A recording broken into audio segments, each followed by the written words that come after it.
Hello and welcome to Let's Be New Tutorials by Team LaTeX. In this video we'll learn what is a reminder widget and how to set up a reminder widget. So when a visitor has spun the wheel but has not availed the coupon or the incentive or the free product that you're offering, you can remind the visitor of the coupon or incentive or the free product. This can be done by enabling the reminder widget. So let me first show you a live example of how reminder widget looks. So someone comes to your website,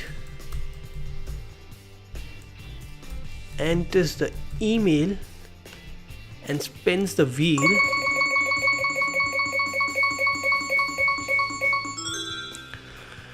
Clicks on the continue button or the submit button and continues with his journey. You can show a reminder widget to the user showing that the deal expires in X minutes and the CTA with it to make sure that he takes an action upon it.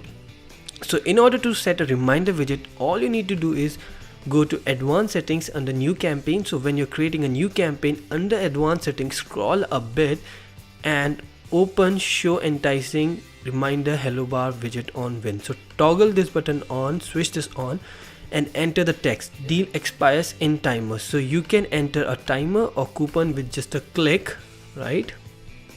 So with just a click you can insert the timer and the coupon. So and then you need to enter the timer value so that it shows deal expire in X minutes. For example, I have written 15, so deal expires in 15 minutes. Then you can select the position of the reminder widget, top or bottom. Then you can select the widget text color, like this is the text color of the widget. This is the widget background, the green color here. Then you can select the widget font, widget text size.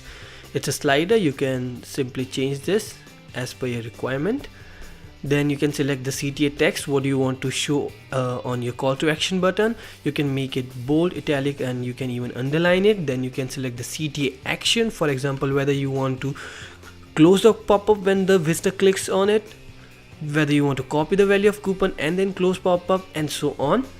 You can even redirect the user to a new URL and enter the new URL here. Then you can select the CTA text color, CTA background color, CTA font and CTA text size and simply click on save.